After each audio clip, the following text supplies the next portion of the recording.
Welcome to the Peaceful Parenting Podcast. I'm your host, Sarah Rosensweet, mom of 3 young people, peaceful parenting coach, and your cheerleader and guide on all things parenting.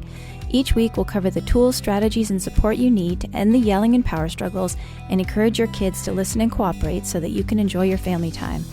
I'm happy to say we have a great relationship with our 3 kids.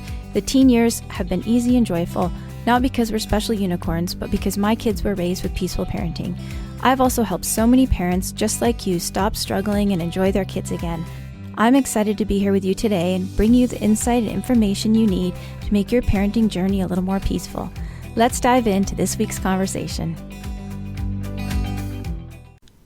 Hey all, welcome back to another episode of the Peaceful Parenting Podcast. Today is a very special episode. Well, I probably think all of them are special, but today felt extra special because today we're talking about supporting our LGBTQ kids, and that is a topic that is really, really close to my heart. Our guest today, we actually have 2 guests today. Our first guest is Celeste Carolyn from Mama Dragons organization, which I'll tell you about in a second. And our second guest is Jen, who's a mom who's involved in working with Mama Dragons. And she is going to share her story of being part of an evangelical community and having her child come out as gay, and how she handled it, and how her family handled it, and how her community handled it. It's a really, really moving and interesting story, and I think you're going to really learn a lot and be moved by her story and learn a lot from Celeste, as I did. So Celeste is the executive director of Mama Dragons, and Mama Dragons is a nonprofit that supports moms and parents, and it was created by Gina Crivello when she gathered a small group of Latter-day Saints mothers together as they navigated supporting their LGBTQ children in a culture that was not affirming.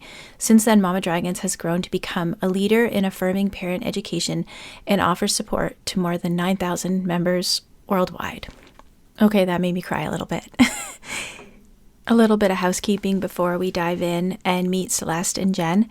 Celeste has really kindly offered our listeners a code to get some free courses from the Mama Dragons organization.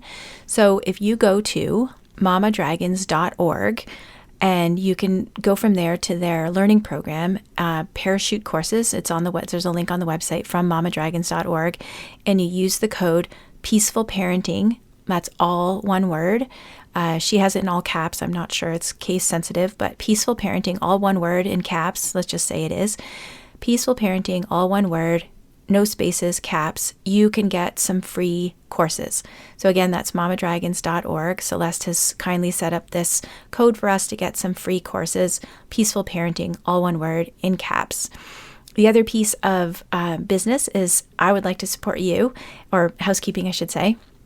So I would like to support you. So I have a free course for you. If you find staying calm when your kids are pushing your buttons difficult, you can go to sarahrosensweet.com/yelling, and I have a free course called How to Stop Yelling at Your Kids. I've had so many parents go through it and find that it was really, really helpful for them.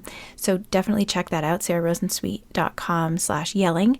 And if you would like to support me and to support the show and to support our team, you can check out our Patreon account. That's a way to make a small donation to the show, or for slightly larger one, you get access to a Q&A from me and my team. And that is at patreon.com/peacefulparenting. We'll put all of these links in the show notes so that you'll have them. I would love to see you inside the course. I would love to see you inside the Patreon. And I know Celeste would love for you to learn from them from their learning platform. So let's dive in and meet Celeste and Jen. I can't wait for you all to hear this conversation. It was so, so good. Hey everyone, welcome back to another episode of the Peaceful Parenting Podcast. I have 2 guests with me today, which is a first. This is super exciting. I have with me Celeste Carolyn and Jen Blair from Mama Dragons, and I'm going to let them introduce themselves. Celeste, if you could introduce yourself first, and then Jen. Sure.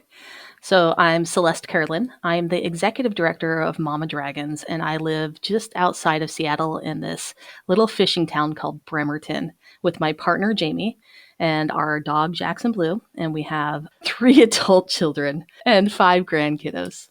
Amazing. Yeah, and you just were telling me before we started recording that you got the kids as adults, so you get to enjoy all the benefits of having adult children and then grandkids without having had to do all the heartache of raising them. Yeah, there's still those moments when the kids boomerang, right? Yeah, for But yes, sure. the grandkids are so fun. Yeah, I can wait because my oldest is 21, but I can't wait to have grandkids. And Jen, if you want to introduce yourself. Yeah, my name is Jen Blair. I live in Idaho. Recently moved to the big city of Idaho, but spent a long time raising kids in a more rural area. I have two kids who are LGBTQ, and that journey started 10 years ago when I knew nothing. As a super conservative individual in a super conservative and rural area, there was a pretty steep learning curve for us. Well, welcome both of you to the podcast. So Celeste is going to tell us a bit about Mama Dragons. Jen is going to share her story, her journey, which I'm really excited to hear. I'm so happy to have you both on the podcast, and I'm super excited about this topic. It's one that's really, really close to my heart, and I would love to hear more about Mama Dragons. And Jen, I can't wait to hear your story. And also, I want to share with our listeners is where we're going to be going today is sort of best practices for raising kids when we don't know yet what their sexual orientation is, and also best practices for when we do know that we have an LGBTQ kid or when we suspect that we have an LGBTQ kid. I was talking to a girlfriend of mine the other day who told me that her daughter had just come out as lesbian, who's 15. And she said, honestly, though, I knew when she was 4. So, she was happy that her daughter had told her, and the whole family was really supportive. And that was nice to hear. But I think some people do really have a sense of what their kids' sexual orientation is, and some people have no idea, and they're very surprised when their kids come out to them. So either way, I think this is going to be a really valuable conversation for parents. So maybe Celeste, you could just tell us a bit about Mama Dragons. Absolutely. So Mama Dragons is really unique as it started in Utah by a group of women who kind of organically came together when a woman was trying to create a GSA. Can you say what that is for people who don't know? Yeah, Gay Straight Alliance. Gay Straight Alliance. It's so strange because I live in Seattle and these things are almost like organic. They're like, oh, yes. So she was starting a Gay Straight Alliance, and she really wanted to seek support because she wasn't kind of unsure of how to support some of these kiddos. So she gathered this group of women that she knew that through media or blogs or some other source that had LGBTQ kids. And as soon as she brought them together, things shifted from her getting support from them getting support. And soon, like, this little message thread kept growing and people were being added and being like, oh, I know another person that this might help. And in a really short period of time, this group had to change into a Facebook group because it was so big. And then it just rapidly grew. So that was back then. Now we are over 9,000 moms. We have dedicated support groups. We're a 501c3. We have a ton of education programs. And really our root of what we are is we support parents and mothers to become affirming of their LGBTQ children so that they can therefore go and affirm and celebrate their kids out in the world. And because we started in these religious roots, which in Utah is Mormonism, but now our group is very diverse. People that are Mormon or LDS, we have folks who are Christian, come from evangelical faiths, we have people who are Jewish. Like the story is all the same, that they're coming from these spaces of feeling like they didn't have the resources or they didn't have the knowledge to even really know how to get there. So we kind of take people from a place of like maybe just not knowing what to do and then kind of guiding them through, which is kind of unique than other spaces where they just kind of gather people who are already allies. Well, and from what I understand, I think the Mormon church and some evangelical churches have historically been fairly hostile to LGBTQ people, right? So to me, this is even sort of more of a radical organization because it sounds like your roots at least have been within populations where their communities were, I would say, less than supportive of somebody who was LGBTQ or had LGBTQ kids. Absolutely. And it's, I mean, you'll hear in Jen's story, but it's really fascinating seeing moms know there's this attachment and love that you have for your child. And when you have an organization or a church or a culture that says, hey, your child is less than, often there's something that happens in a mom that tends to question of like, that doesn't feel right. Like my intuition says that this little kid that I've seen grown my entire life isn't broken. And when that starts to happen, they no longer have a support system to process that with. Their family generally are the same culture or religion that they come from. Their support system around them just doesn't have the means to support them through that. And so they end up searching for something outside of themselves. So I was listening to, I don't know, probably a podcast with Dan Savage, who I know you know because he's a Seattle guy who's a great activist. And he told the story of when he came out to his mom, who was Catholic. He was really worried about what she was going to say. And she thought about it and she said, well, maybe this is one thing the priests are wrong about. Yeah. So she was able to reconcile her religion by thinking, well, maybe they could be wrong about this one thing. Yeah. And as we know, too, that when people are trying to understand something about diversity or something that they don't know about themselves, that it's sometimes difficult to find a space where you can ask vulnerable questions, that you feel like sometimes you'll be attacked, or that, that you're like, I feel too much shame to ask this question. And what I love about Mama Dragons is that in those support groups is there space for that, to be like, I'm having a really hard time with pronouns, or my kid changed their mind again. And is this real? How do I know this is real? And those process of asking questions allows for space to be educated, allows space for thoughts and to be challenged in a really soft kind of guiding way. And that's how we look at it, is that we're like almost like raising these parents to be like, this is how you affirm, this is how you do it softly. And we guide them along this path. I love that. And I love how you talked about it's a community that you can ask questions without shame and be who you are without shame. And that's something that we talk about so much in peaceful parenting, is that how driven so many of our triggers are by shame, and so many of our, bad choices that we make are really driven by that feeling of shame. It's such a powerful force in a bad way. And I love that you've just really identified that that's something that's important to talk about. Yeah. Well, I'd love to hear your story, Jen. So the beginnings of my story are probably the most relevant to the organization. About 10 years ago, my oldest son, he had been struggling, and we knew that he was struggling, but we were kind of naive. And how old was he at the time? 16. Okay. And he had been saying lots of things all the time, like, I don't want to kill myself, but I wish I had never been born, or it would be nice if I could go to sleep. And in our naive innocence, I guess, we kind of chalked it up to the idea of teenage angst that you always hear about, right? Like, oh, those darn teenagers, this is what they're like. This is what people mean when they say it's hard parenting a teenager. And so we stayed really close to him. We were homeschooling at the time, so I was with him all the time. And we were in a pretty sheltered situation where we didn't even have TV at our house. We could watch videos, educational videos, but we were homeschooling. And so I knew the kid really well, and I knew that something was off, but I was just kind of waiting for him to outgrow it, until one day I was doing that, like getting ready for the start our morning routine, and just kind of had that maternal instinct, like it's time to go have a talk with him, which we had the talk a lot, and it was always about video games. Don't spend so much time on video games. So that's kind of what I was anticipating. So I went up to his room and I kind of sat down on the floor and I said, how we doing? Let's chat. Tell me where you're at. Help me understand. And he got really anxious and he started kind of pacing around the floor. And I was like, I feel like you have something on the tip of your tongue that you want to talk to me about, or that you want me to know, but you're having a hard time saying it. And he just kept pacing and his eyes were all full of tears. And I understand now you're not necessarily supposed to ask. But in that moment, I looked at him, and honestly, on some level, I must have known, but I had never had the conscious thought before that he might be gay. So when the words came out of my mouth, "Are you gay?"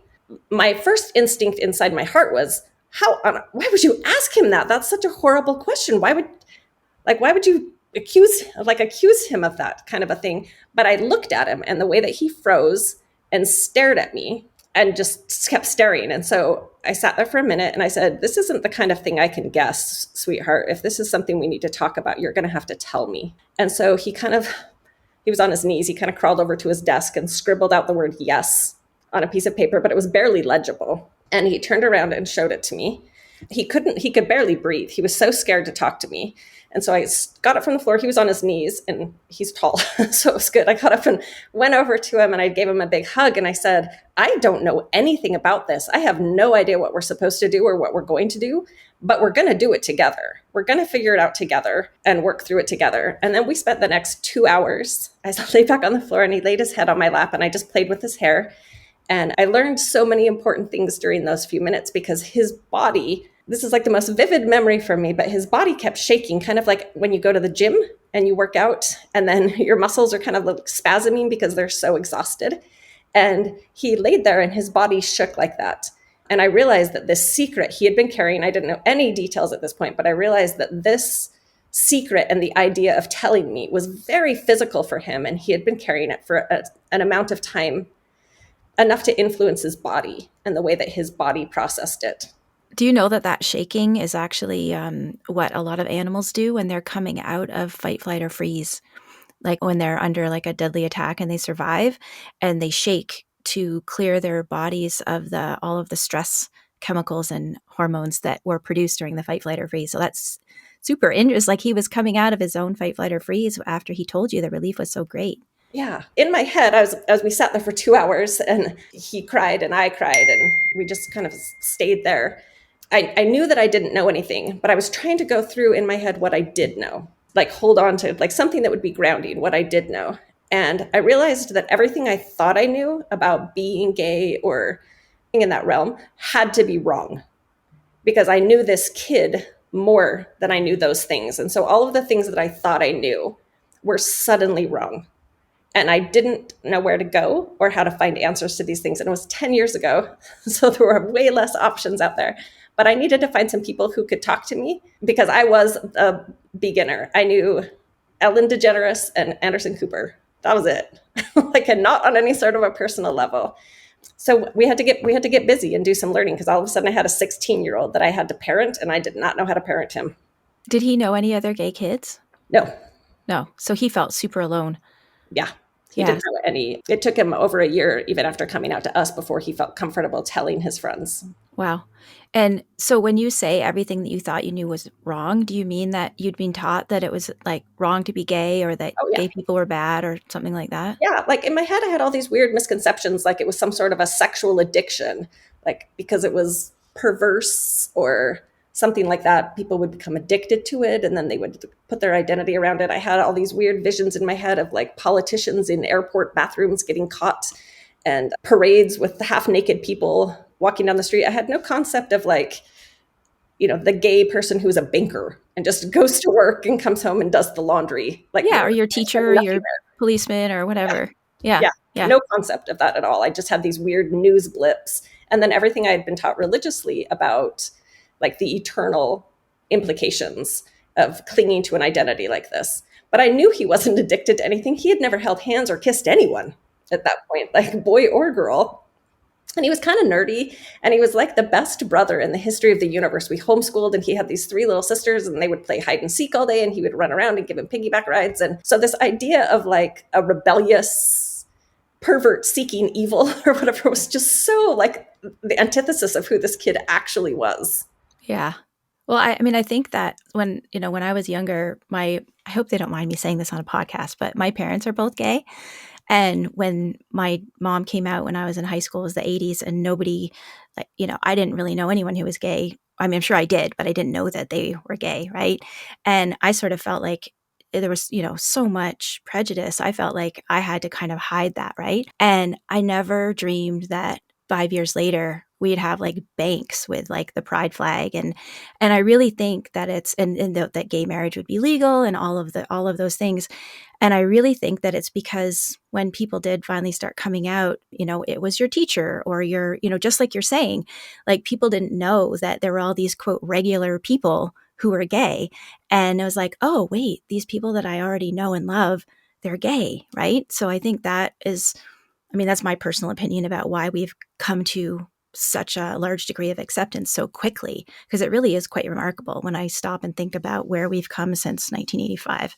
I would agree. And I'm going to put an and on top of that, is that data shows that we know that 1/3 of kids in the US right now don't have affirming parents. Yeah. And so we've come a long ways. But when we look at the rates of suicide with LGBTQ kiddos and self-harm and depression and anxiety, they are directly connected to non-affirming parent. And so we have come a long way, but not far enough. And things like the pandemic and social media have allowed more space for more kids than ever to come out, but that doesn't mean they're coming out to affirming families. Mm-hmm. Thank you for that reminder, Celeste, because I forget sometimes that I live in an urban bubble. So how can we help those kids who are coming from non-affirming families? It only takes one affirming adult in a kiddo's life to really change things for them. And so there's places around kids that have influence. So either it's you're a parent of a kid that you see out there, you're a teacher, you're a doctor, you're a therapist. All those places have influence over that kid's life. And it takes all people, right? Like, so if you see that there's a kid that maybe has a non-affirming parent, that there's moments that you can affirm their identity, use their pronouns, you can give hope for that kid, and you can influence those parents in a loving, kind way. Literally, it takes like a group of people, their whole system, to make a difference. Like as Jen was talking about her story of having this kiddo in a small town in Idaho, like it can't just be her that's trying to build up this kid. It has to be more than that.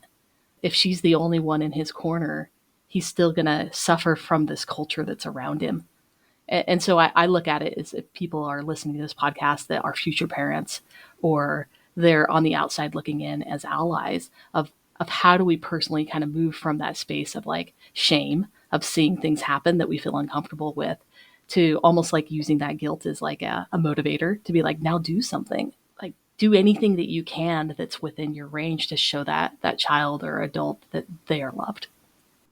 Yeah, and sometimes it can be small, really small things too. Like parents in my membership was talking about how she was driving her 13-year-old son and his friends to a hockey practice or something like that. And one of the kids said the F word, and she stopped the car and she turned around and she said, I won't tolerate anyone talking about other people like that. That's not okay. It's not cool. And I thought that was really great that she did that, and that, one of those kids in the car could have been gay and, not out to his friends, but she had just shown that she could be that affirming adult for him, right? Like a safe person. And I know, like, for example, Jen here on the call has done awesome things for community and kiddos. We've volunteered together with youth programs and done other things throughout kind of our career together. And it's amazing to see the difference of just having a few affirming people around these kiddos, what it does to their development. Mm-hmm. Yeah, and I think that's a good sort of segue into parenting practices. And it's funny you mentioned Anderson Cooper, Jen, because I heard him on the radio maybe about 10 years ago talking about when he was growing up, his mom, in the 70s, would refer to this gay couple friends of theirs as a married couple. And of course, gay marriage was not legal in the 70s. But he said when she used language like that, and he, as a little boy, he knew he was gay, but he knew, when I tell my mom that I'm gay, she'll be okay with it because of how she had talked about other people in her life, right?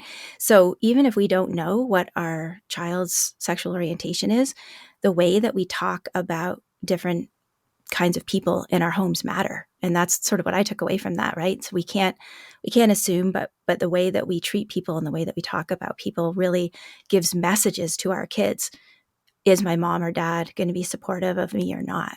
I feel like we were super lucky in the fact that it was long enough ago that it was a non-issue. So we had the experience, I guess, that we hadn't said a lot of negative things. We hadn't participated in any legal campaigns. I know lots of parents, when their child comes out to them, they have participated in Prop 8 against their child, or they've said things at home.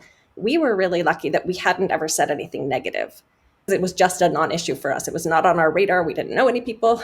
It was like this make-believe other world. So we hadn't said any positive things, which I desperately wish we had, but we hadn't said any negative things either. So we kind of had like a halfway starting point where we only had to get rid of the messages from the community and that we were hearing from our church. And thankfully we didn't.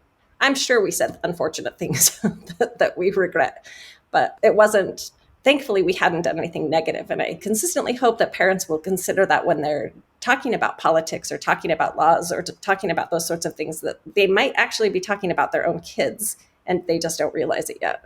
Yeah. And same with, we're talking a lot about gay kids, but same with trans kids or non-binary kids, right? Especially because it's in the news so much these days. I think that's a really great piece of advice. Is there anything else that you would add that you wish you had known, that you were, you didn't know you were raising a gay kid, but looking back, you wish you had known, and maybe that would help some other people? Since I knew nothing, I wish I would have known anything. The interesting thing is our oldest came out as gay. Our youngest, who's 17 now, we've got some changing labels, so I have a hard time putting a specific label on it in any sort of permanent situation, but definitely gender non-conforming. We're using they, them pronouns. And the difference between the turmoil we went through the first one, now we say he was only gay, but we didn't know anything, compared to 10 years later when this younger sibling comes out. And when they come out, we're able to say it was a whole different parenting experience. We had changed everything about the way we parented by then. And man, I wish that we had been that prepared when the first came out. I wish that we had been exposed to some ideas outside of our own culture and background. We were so isolated, so insulated, that we knew, like what do I wish I knew? Anything. I wish I'd known anything at all before I started, because the difference when the last one started talking to us when they were about 12 was phenomenal in the way that we responded and handled it and worked through all of that. Knowledge is power. I wish that we could get parents to consider that this might be them or it might be their kids' peers, and it's worth learning about. That's such good advice. So don't, as I was sort of suggesting, don't assume you're raising all straight kids.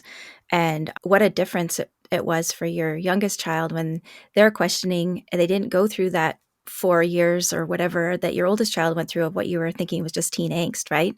So your youngest must be very grateful to their brother for paving the way and making life a little bit easier for them. Absolutely. Yeah. So don't assume, watch the things that you say or the actions that you take, because you might be talking about your kid, and educate yourself about different possibilities. I think those are some really great takeaways. What about for parents who do know whose child has come out to them as LGBTQ, and what are some things that you've learned over your years of working with Mama Dragons that are really helpful for parents who do have gay kids? I'll speak first to the ones who are surprised or shocked. Like, take a deep breath. It's gonna be okay. And your most important job is the same most important job of their entire lives of parenting, is love the kid you have. And then you can figure out the rest of it as you go. But take this kid in their wholeness and their completeness and everything awesome about them that you love, and just love them. And then you can learn the rest of it as you go along. That's so great. I heard somebody once say that if your kid comes out to you, you shouldn't say, well, I love you anyway, or I love you no matter what. Because that kind of, is a little bit othering maybe, but just love them. Let's just leave it at that. Just love them. Anything else that either of you want to add for, maybe somebody who's not so shocked? Is there anything or even more for the shocked parents? Yeah, I think that support is essential for parents, is that parenting is hard in general.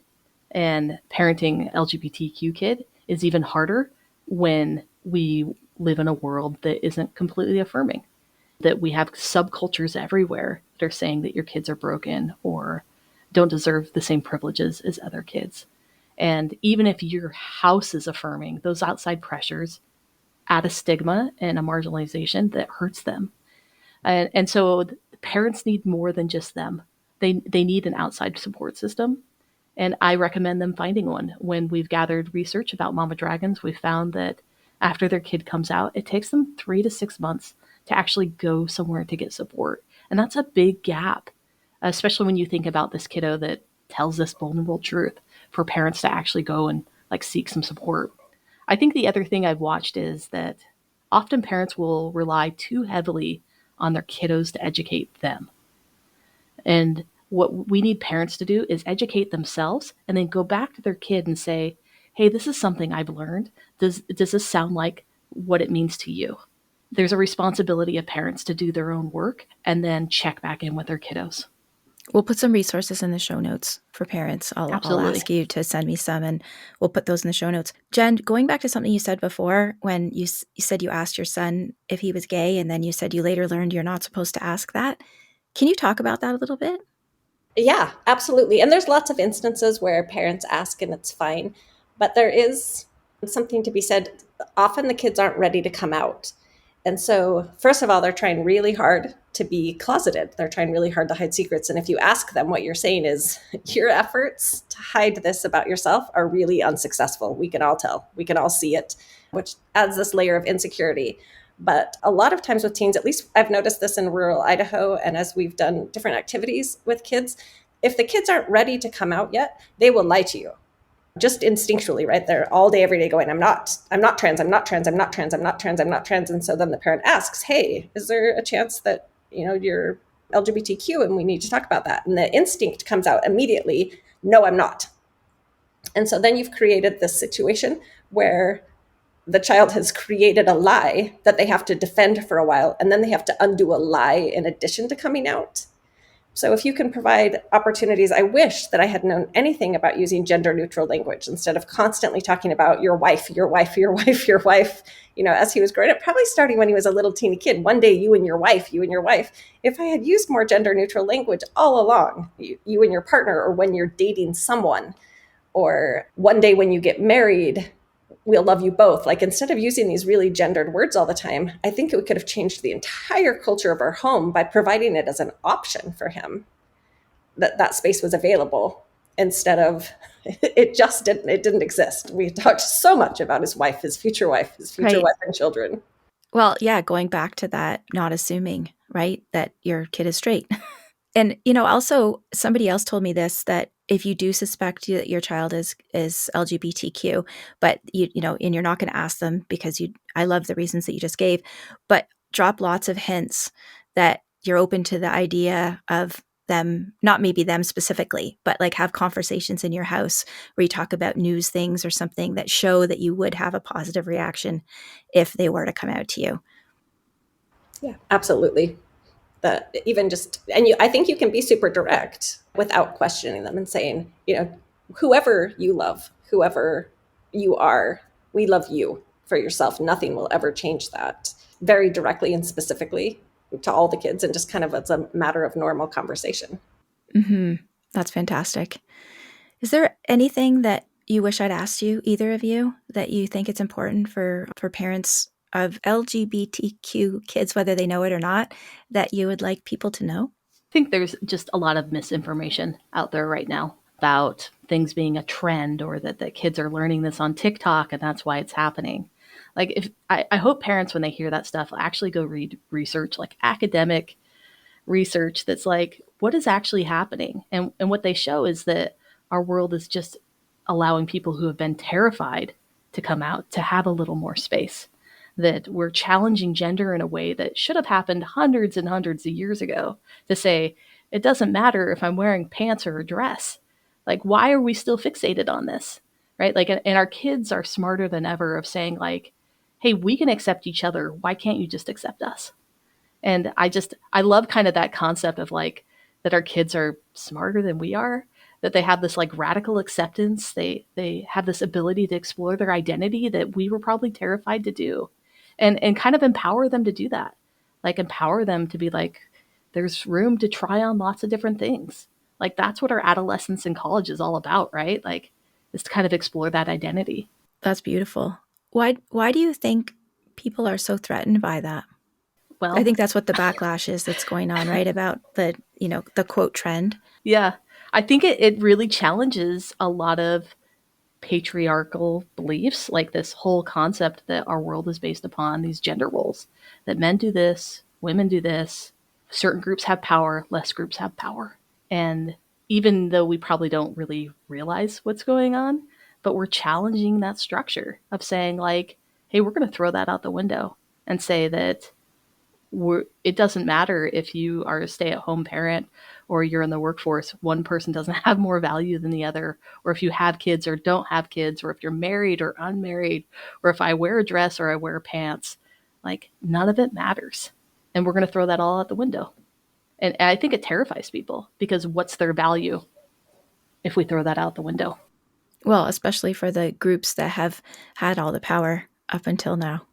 I also think in politics, we're seeing a lot of intentional creation of fear and intentional creation of misinformation for those same people we're talking about, to maintain power. So here locally, we do a lot of general education, but the local legislature benefits by creating animosity towards the queer community in general. They benefit, they get more votes, they get more power, and they get to spend more time in office. So if they can create this scary demographic of drag queens that are out to get your children, then they get votes, and that's how they win. Or if they talk about mutilating children's bodies and create all these weird lies about genital surgery on 8-year-olds, or things that just don't exist, they get votes and it keeps them in power. So it's not just misinformation that already exists, but there's actually people intentionally feeding this misinformation in order to maintain that sense of power that we talked about. Yeah, I think that's really a good thing to point out because there is such a crazy amount of misinformation.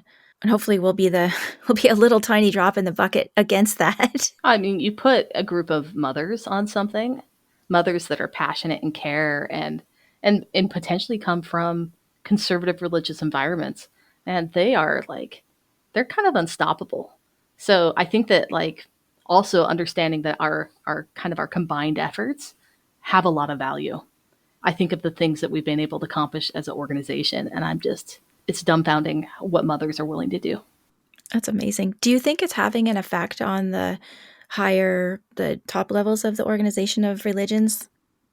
I think so. I think it's scary for them. I think that they're trying to figure out how to not lose all their membership, because that's what's happening in these conservative environments, that these kiddos are saying, this doesn't feel right.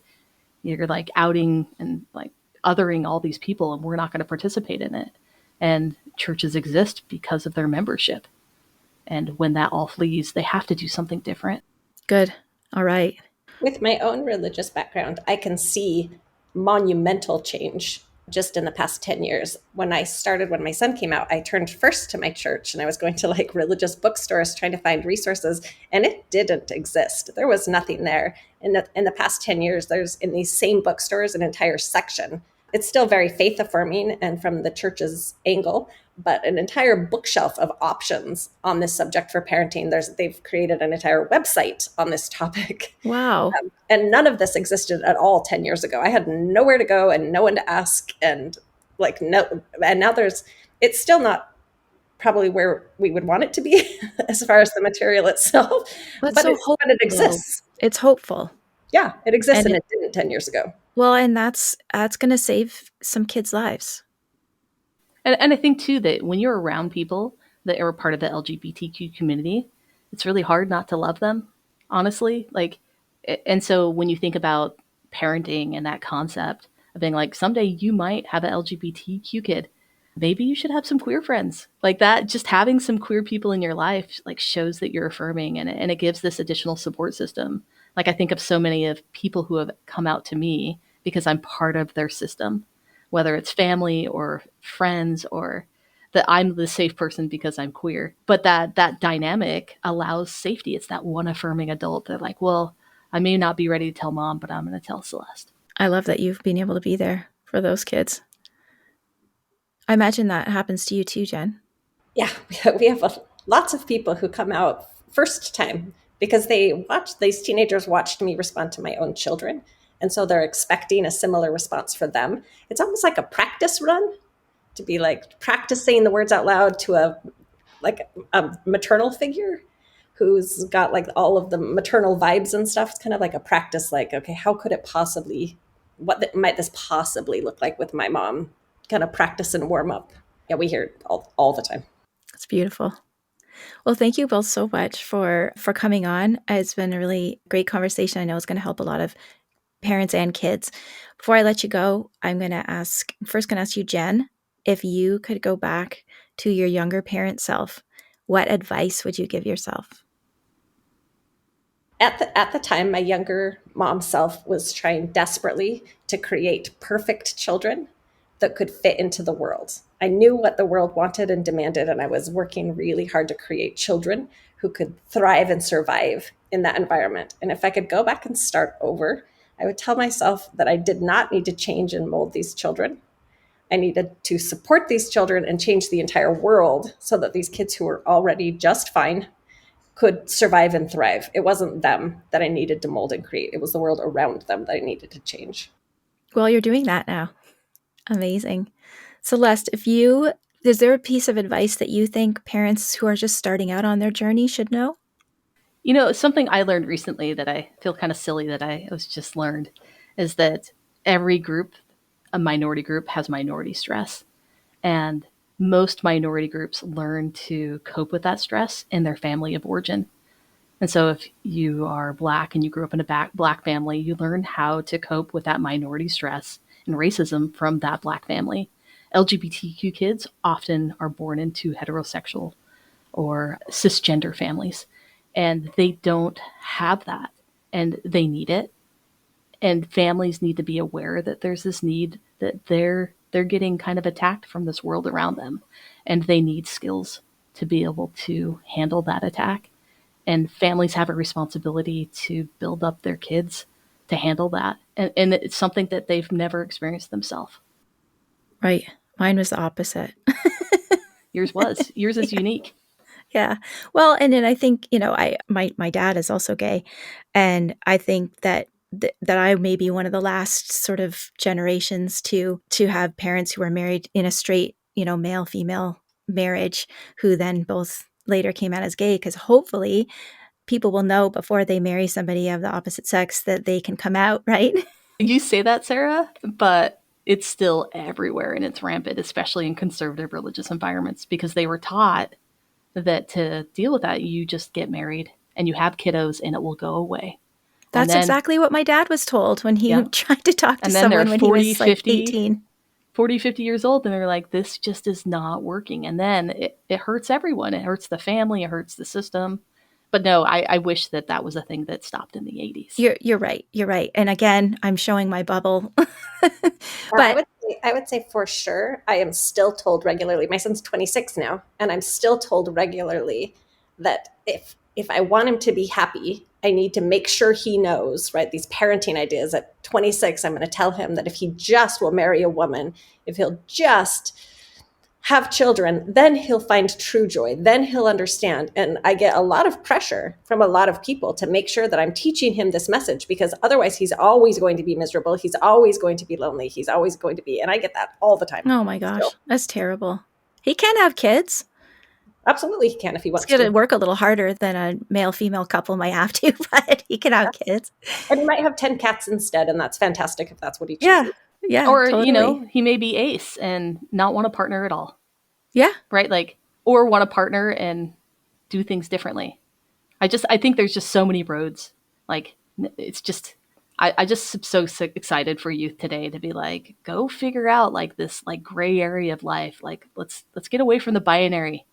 This binary, let's throw it out the window. Yes. Bye-bye, binary. Absolutely. All right. Well, that's a good place to end. Tell us a little bit more about where we can find out more about Mama Dragons. And as I mentioned, you will put some stuff in the show notes, but just give a shout out. So your first step to get involved as a parent is drop by mamadragons.org. Right on our landing page, you're going to find a bunch of resources. One of them is called Parachute, and it's an e-learning program for parents. And there's multiple courses on how to start affirming parenting. We also offer suicide prevention classes and then support groups, and you can find access to all of those at mamadragons.org. Great. And I also just want to say, we've kind of talked around it. I think that it's important for parents to know that if they aren't affirming, then their kid has, what are the statistics on suicide? There's essentially, it depends on the state, but essentially you're at 4 times the risk, depending on what type of letter you have in the LGBTQ alphabet. And it goes even higher for trans kids, and it goes even higher if you are a minority on top of that. Yeah, so that's really, really, really serious. And if anyone's made it this far and isn't taking us seriously so far, hopefully that will make them have another think about this, because it's literally a matter of life and death for kids, how their parents react to them.